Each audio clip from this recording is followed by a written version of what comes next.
Doctor Yunus তিনি ব্যক্তিগতভাবে নির্বাচন এই মুহূর্তে চাইছেন না, নাকি যেসব ছাত্র নেতারা তাকে ক্ষমতায় এনেছেন এবং তারা এখনও অ্যাডভাইজার হিসাবে তার অ্যাডভাইজারি কাউন্সিলের সদস্য এবং অবশ্যই একটি নতুন দল তারা গঠন করেছেন, তারা চাইছেন না? অ্যাকচুয়ালি এই না চাওয়াটা কার? ইন্দ্রজিৎ, এখানে প্রবলেমটা হচ্ছে ডক্টর ইউনূসের সাথে আপনি কিন্তু এনসিপি কে আলাদা করতে পারবেন না। আমি এর বেশ কিছু উদাহরণ আপনাকে দেই কেন আলাদা করা যাবে না।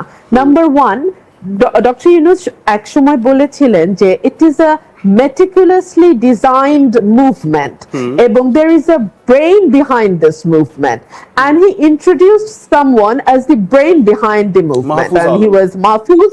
Yes, absolutely, and he is now in the cabinet. So আপনি যদি এরপরে ঘটনা পরম্পরা একটু লক্ষ্য করেন, আপনি দেখবেন ডক্টর ইউনূস আবারও যখন বিদেশে গণমাধ্যমকে সাক্ষাৎকার দিচ্ছে, তিনি বলছেন, সম্ভবত নিউ ইয়র্ক টাইমস কি, if I am not wrong, উনি বলছেন যে আমি স্টুডেন্টদেরকে বলেছি তোমরা অবশ্যই রাজনীতি করবে, তোমরা অবশ্যই একটা পার্টি ফর্ম করবে, বিকজ তোমরা যদি রাজনীতি না করো এবং তোমরা যদি একটি দল গঠন না করো তাহলে জুলাই স্পিরিট নষ্ট হয়ে যাবে। So how can you separate doctor Yunus from those student leaders or from those NCP party members? Because আপনি কি এটা বলার চেষ্টা করছেন যে গত অগস্ট মাসের যে অভ্যুত্থান এবং সরকার পতন, তার পেছনেও মানে এই যে মেটিকুলাস প্ল্যানের কথা বলছেন, তাহলে এটা কি একটা মানে সাডেন চয়েস ছিল না যে ডক্টর মোহাম্মদ ইউনূসকে তারা প্যারিস থেকে নিয়ে আসলেন, নাকি এর পেছনে অনেক দিন ধরেই একটা পরিকল্পনা ছিল এবং মোহাম্মদ ইউনূসও সেটার একটা অঙ্গ? ইন্দ্রজিৎ, যেহেতু আমি ইনসাইড ইনফরমেশন আমার কাছে নেই, সো এই ব্যাপারে সরাসরি উত্তর দিয়ে আমার কাছে কঠিন। আমার কাছে যেটা আছে সেটা হচ্ছে সার্কামস্ট্যান্সিয়াল এভিডেন্স।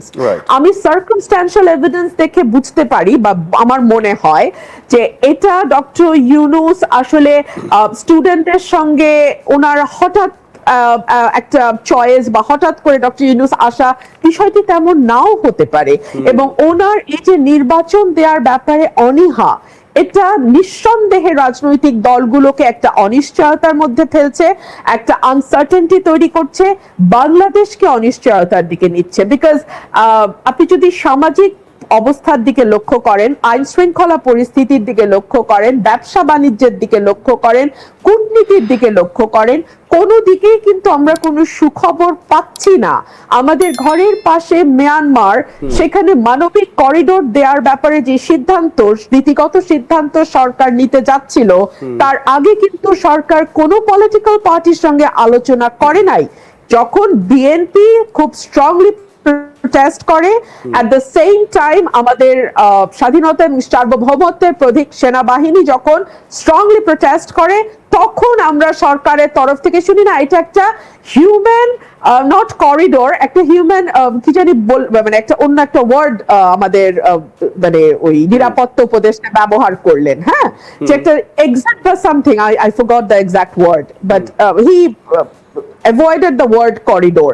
বাট দেখেন, এটা তো একটা করিডোর বটেই, বলছে একবারে মানুষ সরিয়ে নেওয়া হবে না, শুধুমাত্র খাদ্য, ওষুধ, প্রতিদিনকার নিত্য প্রয়োজনীয় জিনিস যাবে। বাংলাদেশের সার্বভৌমত্বের জন্য সেটা একটা প্রশ্নচিহ্ন সবসময় আসে একদম। এবং আপনি যদি গাজার অবস্থা দেখেন, আপনি যদি ইউক্রেনের অবস্থা দেখেন, আপনি দেখবেন যে এই করিডোর গুলো কোনো ভালো মানে খবর বয়ে নিয়ে আসে না যেই দেশ করিডোর দিচ্ছে তার জন্য।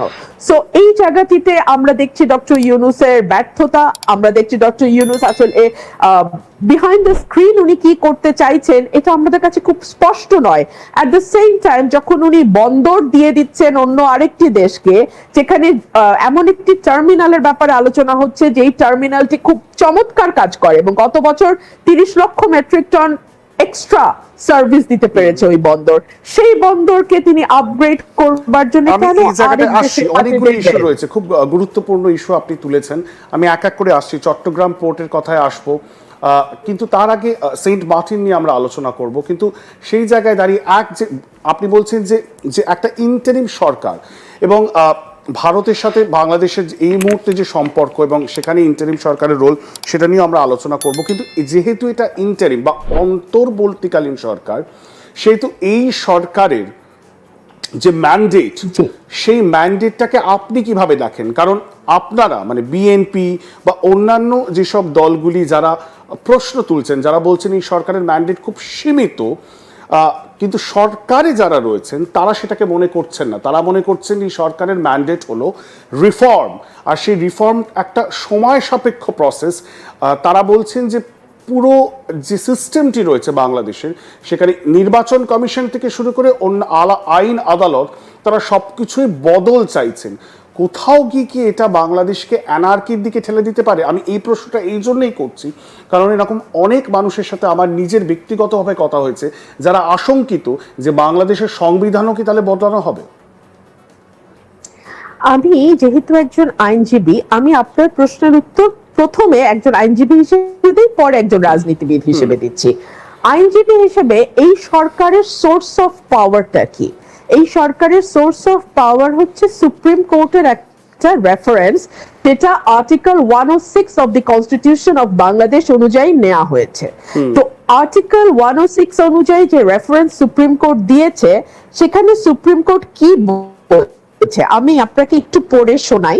সেখানে সুপ্রিম কোর্ট বলছে, গণপ্রজাতন্ত্রী বাংলাদেশ সংবিধানের অন্তর্বর্তীকালীন সরকার গঠনের কোনো বিধান না থাকায় উল্লেখিত প্রশ্নের বিষয়ে বাংলাদেশ সংবিধানের 106 অনুচ্ছেদ অনুযায়ী উপদেশমূলক এখতিয়ার প্রয়োগ করে বাংলাদেশ সুপ্রিম কোর্টের আপিল বিভাগ এই মতামত প্রদান করছে যে রাষ্ট্রের সাংবিধানিক শূন্যতা পূরণে জরুরি প্রয়োজনে মহামান্য রাষ্ট্রপতি রাষ্ট্রের নির্বাহী কার্য পরিচালনার নিমিত্তে অন্তর্বর্তীকালীন ব্যবস্থা হিসেবে প্রধান উপদেষ্টা এবং অন্যান্য উপদেষ্টা নিযুক্ত করতে পারিবেন।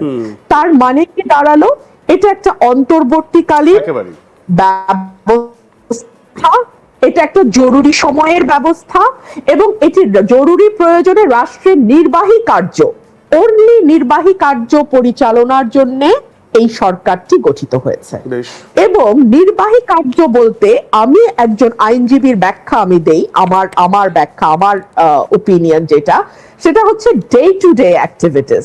সেটা কোনো কৌশলগত সিদ্ধান্ত কিংবা কোনো এমন সিদ্ধান্ত চেঞ্জ অ্যাবসলিউটলি সেইটা আনবার কোনো এখতিয়ার এই সরকারকে, অন্তত এই রেফারেন্স যেটা এই সরকারের ক্ষমতায় থাকার একমাত্র বৈধতা দানকারী রেফারেন্স, সেই অনুযায়ী কিন্তু তার এইরকম কৌশলগত সিদ্ধান্ত বা পলিসি ডিসিশন নেওয়ার মতন এখতিয়ার নাই। আমি এই জায়গাটা দর্শকদেরকে আমি একটু থামাচ্ছি আপনাকে এই যে যেটাকে বলে একেবারে ফান্ডামেন্টাল চেঞ্জ, সেটা ইলেকশন কমিশন রিফর্ম হতে পারে, সেটা আমরা জানি না ভবিষ্যতে